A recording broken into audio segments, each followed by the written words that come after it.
여러분 안녕하십니까, 진성호입니다. 북한이 어제 아침 일본 열도를 향해서 IRBM 중거리 탄도미사일을 발사했습니다. 자, 지금 미국도 완전히 열을 받았습니다. 지금 로널드 레이건함 미국의 핵추진 항공모함이 다시 회항해서 지금 동해로 들어오고 있습니다.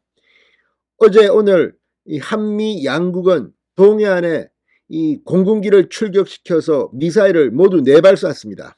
자, 윤석열 대통령이 오면서 문재인 정권 때와는 완전히 바뀐 무력 시위를 한 겁니다. 그런데 이상한 일이 있습니다. 북한이 조용합니다. 예전 같으면 미사일을 쏜 뒤 꼭 확인 사살을 했던 북한의 관영 매체들이 지금 침묵을 지키고 있습니다. 그리고 김정은이 사라졌습니다. 김정은이 25일째 공식 성사에 모습을 보이지 않고 있습니다. 자, 이런 가운데 최근 강하게 충돌했던 홍준표 대구시장과 유승민 전 의원이 모처럼 한 목소리를 냈습니다. 핵 무장론입니다. 이제 대한민국의 이 핵과 관련해서 기조를 바꿔야 한다는 목소리가 나오고 있습니다.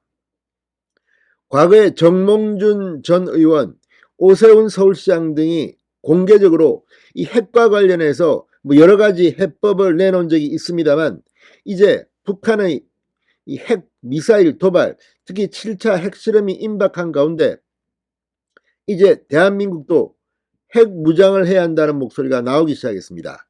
무엇보다 지금 자주 국방을 이야기하면서 지금처럼 있다가는 큰일 나겠다는 목소리가 국민의힘 내에서 힘을 얻기 시작했습니다. 이제 김정은은 바뀐 윤석열 정부에서 과거와는 다른 혹독한 시련을 겪을 것입니다. 진성호의 융단 폭격 시작합니다. 김정은을 융단 폭격합니다. 방송에 앞서 아직 진성호 방송에 구독자가 아니신 분은 붉은색 구독 버튼 눌러주십시오. 더 좋은 방송으로 보답하겠습니다. 자, 북한의 관영 매체들이 이상합니다. 어제 이 일본 열도를 향해 쐈던 중거리 탄도미사일 발사에 대해 침묵을 지키기 시작했습니다. 자, 북한 조선중앙통신, 조선중앙방송, 노동당 기관지인 노동신문, 지금 자강도 무평리 일대에서 발사한 중거리 탄도미사일과 관련한 사실을 일절 보도하지 않고 있어서 지금 궁금증을 자아내고 있습니다. 자, 자강리 무평리에서 발사되어 일본 상공을 통과한 이 탄도미사일, 일본 열도 상공을 통과해 4,500여 킬로미터를 비행한 뒤 태평양에 떨어졌습니다. 북한은 통상 미사일을 발사한 뒤 이튿날 관영 매체를 통해 발사 성격을 규정하고 평가하는 기사를 실어왔습니다. 이런 패턴은 올해 초까지 계속됐지만 지난 5월 이후로는 미사일의 이 발사를 보도하지 않는 추세가 이어지고 있습니다. 도바로 침묵입니다. 코로나19 유행으로 북한 내부 상황이 그만큼 좋지 않다는 반증, 그리고 김정은이 이미 핵무력 완성을 공언한 만큼 전략적 모성을 처하는 게 아니냐는 분석도 나오고 있습니다. 이런 가운데 김정은은 25일째 공개석상에서 자취를 감췄습니다. 올해 들어 가장 긴 자맹입니다. 김정은의 공개활동이 관영 매체에 등장한 건 정권 수립 74주년이던 지난달 9일 방역 공로자들과 기념사진을 촬영한 게 마지막이었습니다.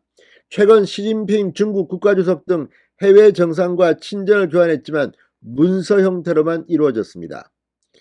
자, 지금 김정은 최근에 40kg이 더 불었다, 50kg이 더 불었다, 지금 예전의 모습 140kg이다, 이런 분석도 나오고 있습니다만 김정은에게 어떤 일이 벌어지고 있는 걸까요?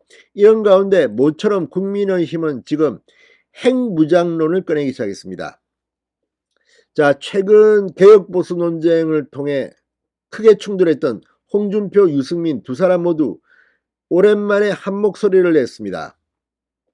홍준표 시장 오늘 페이스북에 러시아의 우크라이나 핵전쟁 위협 상황과 관련해서 대북 핵 전략을 전면 재검토해야 할 시점이다. 국가안보는 입으로만 외치는 평화가 아니고 철저하게 군사 균형을 통한 무장 평화가 돼야 한다고 말했습니다. 북한이 핵미사일 개발을 계속해 나가는 상황에 우리도 핵무장이 필요하다는 취지로 해석됩니다.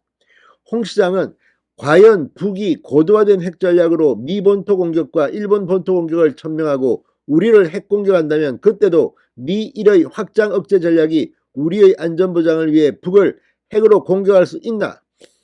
자, 이걸 보면 지금 분위기는 점점 더 변하고 있습니다. 홍준표 시장은 이번 우크라이나 사태에서 미영의 러시아 핵공격 위협에 대한 대응 방향을 지켜보면 가늠할 수 있을 것이다. 한반도 북한 핵 전력에 대한 이 한국의 대응 방향을 다시 정해야 하는 가늠자로 작용할 수 있을 것이라고 말했습니다.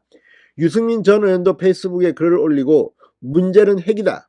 북한의 핵미사일은 우리 군의 재래식 전력을 비웃는 게임 체인저라고 지적했습니다. 말의 성찬, 노 액션, 토크 온리는 아무 소용이 없다. 그러니까 말만 하고 액션, 행동을 하지 않는다면 필요 없다는 겁니다. 이제는 우리가 새로운 게임 체인저를 만들어야 한다. 미국의 확장 억제만 믿고 손 놓고 있을 수 없다. 구체적으로 바이든 미 대통령을 상대로 핵 공유, 전술핵 재배치 협상을 시작해야 한다.